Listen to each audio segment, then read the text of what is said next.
देश भर के स्कूल्स और कॉलेजेस को शट डाउन कर दिया गया है और बांग्लादेश की सरकार ने मोबाइल इंटरनेट सर्विसेज को भी सस्पेंड कर दिया।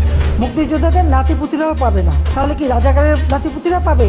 इस तरीके का लो लेवल आर्ग्यूमेंट एक प्रधानमंत्री को सूट नहीं करता। बांग्लादेश की प्रधानमंत्री शेख हसीना को अब प्रोटेस्टर्स डिक्टेटर करके भी पुकार रहे हैं। नमस्कार दोस्तों, पिछले महीने बांग्लादेश में भारी संख्या में स्टूडेंट सड़कों पर उतरे प्रोटेस्ट करने के लिए। शुरुआत में तो ये प्रोटेस्ट पीसफुल ही थे, लेकिन अब हालातों ने बड़ा खौफनाक और हिंसक मोड़ ले लिया है। बांग्लादेश में अब एक मिलिट्री कर्फ्यू डिक्लेयर कर दिया गया है। Troops on the streets, a strict curfew, a near blackout of communication.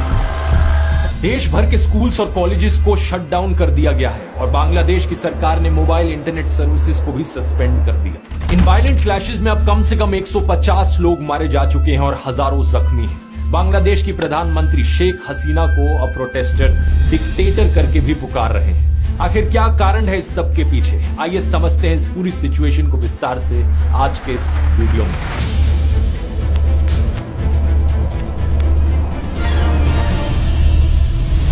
In protest के पीछे सीधा कारण है दोस्तों रिजर्वेशन। बांग्लादेश का यूथ प्रोटेस्ट कर रहा है इनकी सरकार के कोटा सिस्टम के खिलाफ।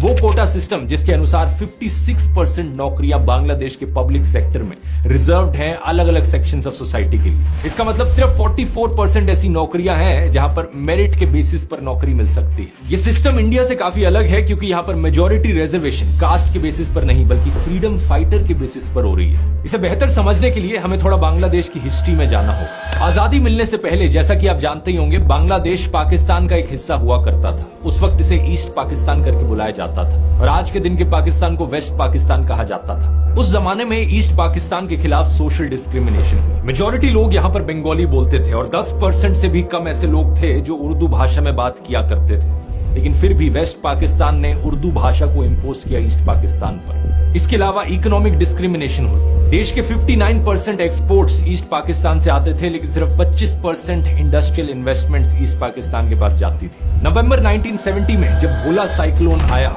एस्टिमेटेड 3 लाख लोग मारे गए ईस्ट पाकिस्तान में। One of the deadliest tropical cyclones पिछली सेंचुरी का। World in 1970, a massive storm swept into the Bay of Bengal, drowning 500,000 people. It was one of the worst natural disasters anywhere.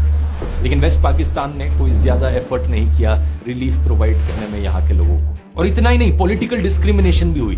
साल 1970 की elections में east Pakistan के पास 162 seats थी, waste Pakistan में 138 seats थी। Waste Pakistan में लोगों ने अलग अलग पॉलिटिकल पार्टीज के लिए वोट किया, लेकिन ईस्ट पाकिस्तान में ओवरवेलमिंग मेजॉरिटी वोट्स गए सिर्फ अवामी लीग पार्टी को, जिसे लीड किया जा रहा था शेख मुजीबुर रहमान के द्वारा। इस इलेक्शन रिजल्ट का नतीजा ये होता